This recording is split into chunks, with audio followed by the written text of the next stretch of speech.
So order of operations, challenge level 5, we now have a variety of types of grouping symbols. So you can sort of see why we can branch out from just calling them parentheses. We have parentheses here, but we also have these different types of brackets. So we're going to start at the top here with our grouping symbols, and we're going to go to the most specific type of grouping symbol, right? So our most broad is encompassing all of these starting at the 9 times the 6 squared and so on and so on. That's broad, right? Well, let's look a little more specific. Oh, well, that 6 squared is inside of its own bracket.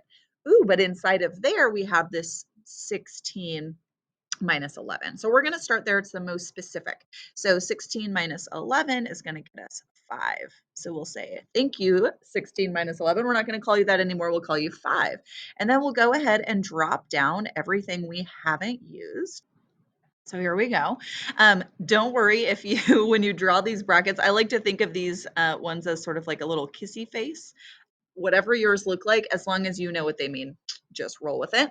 So we're going to keep looking for more grouping symbols before we move on. Do we have any more? Well, yeah, we do. So our now inside of our most specific grouping symbol, there's nothing left to simplify. So let's now broaden it a little bit and look here.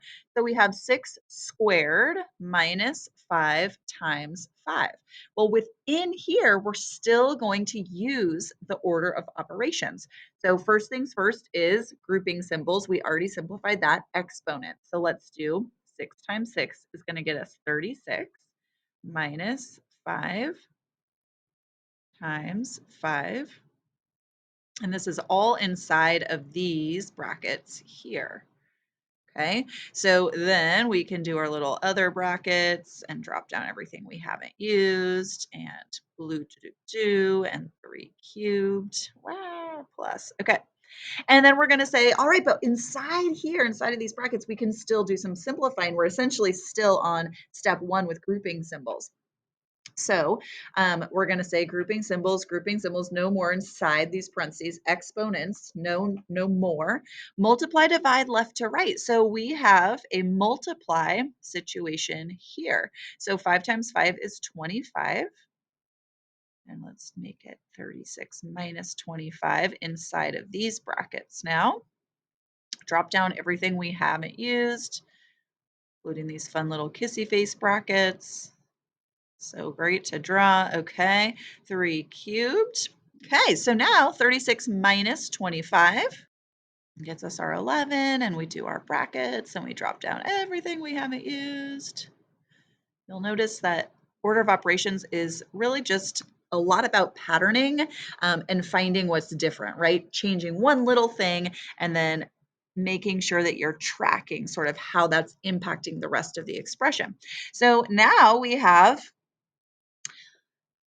we've done some brackets, right? We've done some parentheses. Let's see, are there any more grouping symbols? Well, there are. We have inside of here, we're still grouping symbols. Right? There are little easy face brackets. So 9 times 11 gets us 99. And we'll drop down everything we haven't used. I forgot, see here, I forgot to add this plus sign a couple times.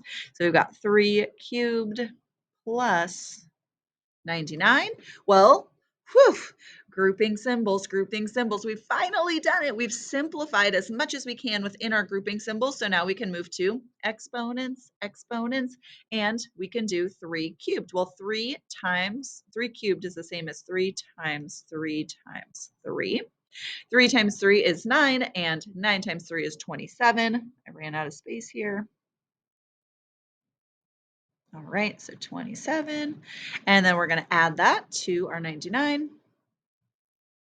And you'll see it's the last thing that we have to do. So it's the only operation. There's obviously no multiplication, no division. So we'll add, subtract, left to right. Well, we only have adding. So 27 plus 99 gets you your 126.